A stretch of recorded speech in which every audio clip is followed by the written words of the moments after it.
In today's video, let's talk pitching mechanics. Specifically, let's talk about what does it mean when your arm is dragging.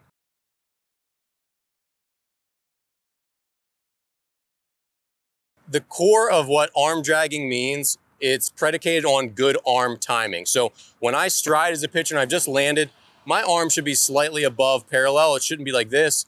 It shouldn't be down here. It should be somewhere right around here. So from behind, my arm is about at that point when I've landed from my stride as a pitcher, okay? So if your arm is lower than that, so say your arm is here or here or here, when you've just touched down from your stride, then we would say that your arm is dragging. So why is arm dragging such a big problem? So again, if I land well when I'm pitching, I'm coming down the mound, the ball is gonna be slightly above parallel, my shoulders are pulled back, and then as I rotate, this immediately lays my arm back, and then I'm gonna accelerate the ball forward, come over top, and finish my pitch.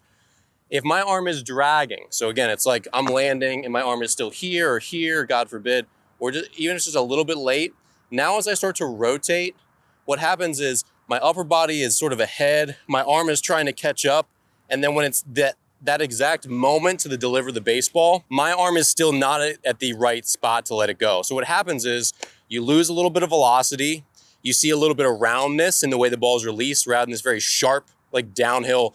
I accelerate at the perfect moment and it's on its way downhill. You especially see this with curveballs and sliders. They kind of go up slightly before they go down, and they sort of have to come up as you release them. That's not a good thing. So the results, if your arm is dragging, is that your breaking balls are gonna be a little softer. They're not gonna bite as sharply. Your fastball is gonna be down a tick or two miles per hour wise, and everything is gonna be a little less crisp, and it's also gonna be much harder for you to be down in the zone with any single pitch. Because again, if your upper body is ahead of your arm and your arm is struggling to catch up and to get in that proper spot to release the pitch, then what happens is it's just harder to get on top of it and drive it down to the zone. And that means, again, all your off-speed stuff is not gonna be as good. You're gonna be up in the zone a lot more often, and you'll probably get hurt a lot more often by cement mixer sliders and curveballs that don't break very sharply or that don't get down the zone very well. So how do you improve on a dragging arm? How do you fix it? Number one, understand that all pitchers, as they get tired, their arm starts to get a little long, or their body starts to stay fast, but their arm starts to slow down,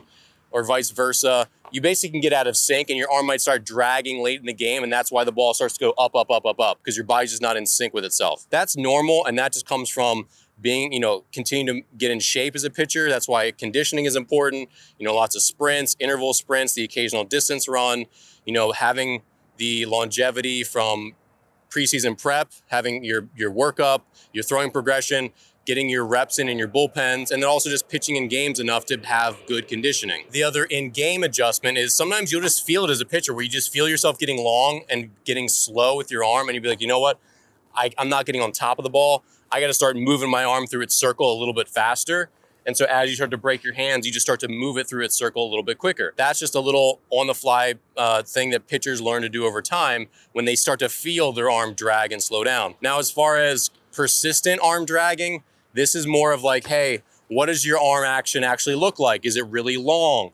Do you tend to stick your arm really far behind your body when you pitch? Those are more of like long-term persistent mechanical adjustments that you would want to make.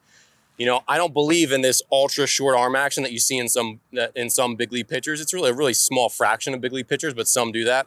I don't believe that arm action is necessary, but I do believe that if your arm action is really long, that is unnecessary. So there's going to be some middle ground where you're trying to say, okay, how can I not stick the ball behind my body so much, and maybe find a middle ground where I still have a little bit of length, but I'm faster and it allows me to get to the top and be here rather than being stuck behind and my arm's dragging a lot. So that's just gonna come from you saying, okay, where am I right now? What do I look like as far as arm length? And how can I be a little bit quicker and maybe not stick the ball behind myself quite so much? There's a lot of different ways to do that, but it's very individual, and I won't go into that in today's video. But understanding arm dragging is very, very important, and it's something you really want to address if you see it in a pitcher's delivery. So if you're new here, thanks for watching. Be sure to subscribe, share this video with a friend. You'll find my online pitching courses, my pitching books, my mental training books, all in the description below. Thanks again for watching, and I'll see you here in the next one.